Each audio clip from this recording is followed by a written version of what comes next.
Porchlandia, Season 1, Episode 5, The Pawn, the Submarine, and the Ladder from Hell. There are days made for becoming, and then there are days made for being. This was the second kind. A lazy Sunday with just enough breeze to cancel plans you never made. Here is what you need to understand about the porch on a day like this. It is not the yard. The yard is open and honest and unmediated, all grass and sky and nowhere to put your elbows. Inside the house is fine. Inside has a kitchen table and 4 chairs that match and a ceiling that stays put. Both are perfectly serviceable places to spend a Sunday. But the porch is something else entirely. The porch is the place where outside and inside have agreed to stop arguing. It has a roof, but it breathes. It has boards underfoot, but the wind still finds you. A grasshopper can land on your game board here and become a legitimate point of dispute. A gust can send 3 battleship pegs skittering toward the railing, and nobody can agree where they were. The light comes in at angles that don't exist in any other room of the house. Something about the porch makes a Sunday feel like it was specifically constructed for you, out of spare parts, by someone who knew what you needed before you did. Brent had not played a board game with another person in a long time. He wasn't sure exactly how long. Long enough that when he saw the stack Senti had pulled from somewhere, the games in their slightly sun-walked boxes, the corners soft with age, something in his chest did a thing he didn't have a word for.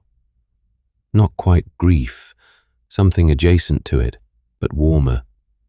The feeling of a room you forgot you loved. The iced tea was already sweating on the side table. The birds in the yard were conducting their own loud and inscrutable business. The bear sat cross-legged on the porch boards with the quiet patience of someone who had nowhere else to be and had decided, fully, to be here. All right, Chef Paw Print, what's the lineup? Today's offerings: 1 classic naval warfare simulation, 1 medieval war of minds, and 1 chaotic gravity-based morality tale involving ladders and unethical slides. You mean battleship, chess, and chutes and ladders? If you insist on branding. They agreed without quite agreeing on a rule. It happened the way the best rules do, sideways, mid-conversation, neither of them entirely sure who said it first. Whoever loses makes something in the kitchen for the other. Nothing elaborate, whatever's there, but it has to mean something. It has to be related somehow to the game. Brent proposed this mostly as a joke. Senti accepted it with the solemnity of a treaty. Game 1. Battleship. Brent was ruthlessly efficient. He'd always been good at battleship. There was a geometry to it, the grid, the process of elimination, the way patterns emerged if you stayed patient and didn't let hope override the evidence. He worked the board the way he worked most things, methodically, quietly, reading what was there rather than guessing at what wasn't. He sank Senti's destroyer on the second guess, found the submarine before the bear had finished his first glass of tea. Senti sat very still through all of this. He studied the board with genuine interest, the way someone reads a book in a language they're learning in real time. He made his calls with care and consideration. They were wrong with admirable consistency. You seem unusually practiced. I see patterns, always have. It's just how my head works. Yes, I know. The bear owed a dish. He went inside without ceremony. Brent sat on the porch and listened to the sounds of the kitchen, unhurried, purposeful, the soft percussion of someone who knows exactly what their hands are doing. He had not expected that. He'd figured Senti would come back with crackers or a handful of grapes, something simple, the kitchen equivalent of a shrug. What came back was a small plate of smoked salmon, curled and glistening, laid over cream cheese on thin, toasted rounds, with a sprig of dill placed just so, and a little scatter of capers that caught the light. You made this just now. There was salmon in the refrigerator. There's always been salmon in that refrigerator. I've never done anything like that with it. The naval theme seemed appropriate. Brent looked at the plate for another moment. Then he picked one up and ate it and didn't say anything for a while. Because some things don't need commentary. Game 2. Chess. This one took longer. Brent knew chess. Not brilliantly, he was a capable player, self-taught, with a few reliable gambits and a tendency to fall in love with his knights. He castled early. He feinted with flair. He felt, in the opening moves, genuinely optimistic. Then the bear began to hum. It was low and steady, barely there, like a frequency just below the threshold of music. And something changed in how he sat. Something behind his eyes settled and sharpened into a quality Brent didn't have a name for. Not concentration exactly, more like recognition. As though the board had stopped being a new thing and become, instead, a thing he was remembering. Wait, are you humming strategy? Music sharpens instinct. It did not take many more moves. Brent's queen found herself in a narrowing corridor of bad options. His knight, which he'd been rather proud of, was stranded on the wrong side of the board, having what could only be described as a crisis of purpose. I feel like I just got emotionally checkmated. To be fair, your bishop was projecting father issues. Brent sat with his defeat for a moment. Then he went inside. He stood in the kitchen and looked around at the options available to him. He was not a cook. He had never claimed to be a cook. The smoked salmon plate had recalibrated his sense of what this kitchen was capable of, which made what he was about to do feel simultaneously more and less absurd. He found the baby carrots. He found the good knife. He sat at the counter for 10 minutes and carved 2 small bishops. They were not perfect.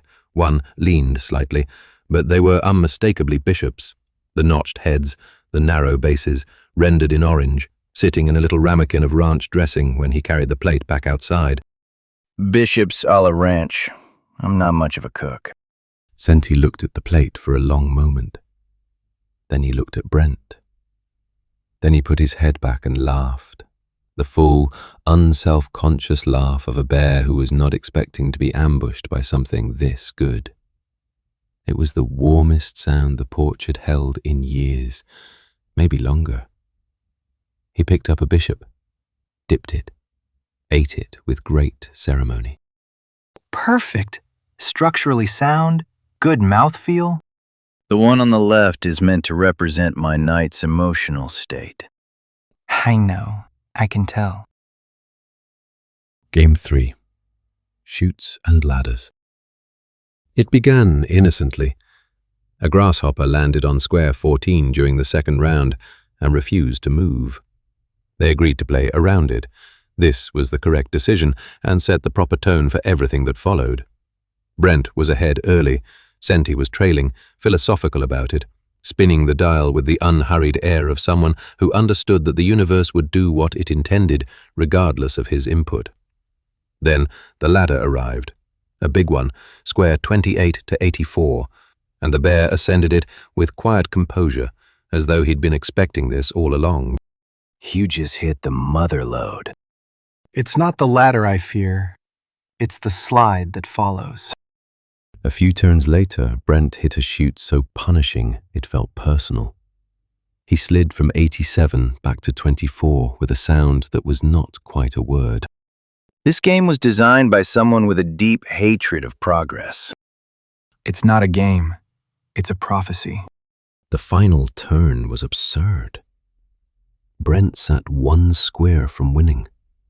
He spun. The number was too large, sent him back again, and Senti landed on 100 with a look of calm triumph that contained within it no smugness whatsoever, only a kind of gentle, enormous peace, as though the universe had confirmed something he'd suspected for some time.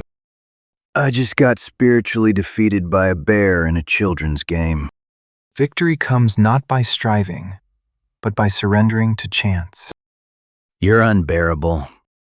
Why, thank you. Neither of them moved toward the kitchen. They looked at each other. The game was over. The rule required someone to go inside alone and make something. But the afternoon had reached that particular hour, the light going amber, the yard going quiet, the grasshopper finally having departed square 14, where going inside alone felt like the wrong answer to a question nobody had asked. We could both go. The rule doesn't prohibit it. They went inside together. What came back to the porch 10 minutes later were 2 tall glasses of something cold and entirely improvised. Sparkling water, muddled mint from the pot by the back door, a splash of something tart from a bottle neither of them could identify, a wedge of lime balanced on each rim. Not a recipe, an argument between available ingredients that had somehow resolved itself peacefully. They sat back. The sun leaned westward.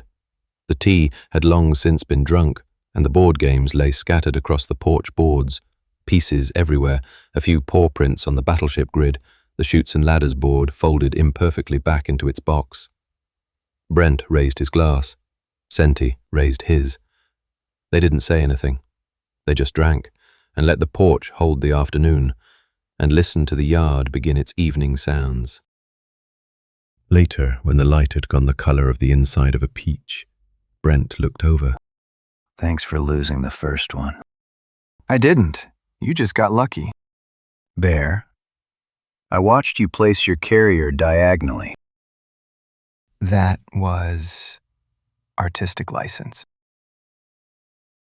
Through the cedar and the failing light, 2 figures on a porch, glasses in hand, game boards scattered around them like the evidence of a good day, paw prints on the pieces, laughter still caught somewhere in the slats of the floor. The bear was here. And the Sunday stayed sweet.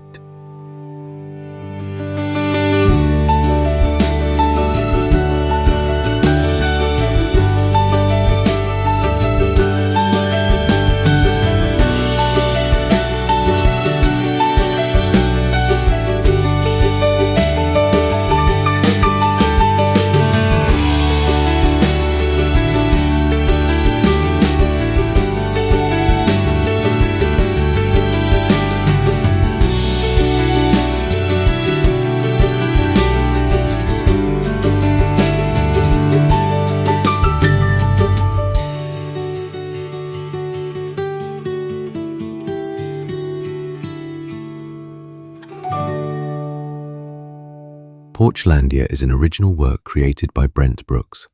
All stories, characters and music are protected under copyright 2026. All rights reserved.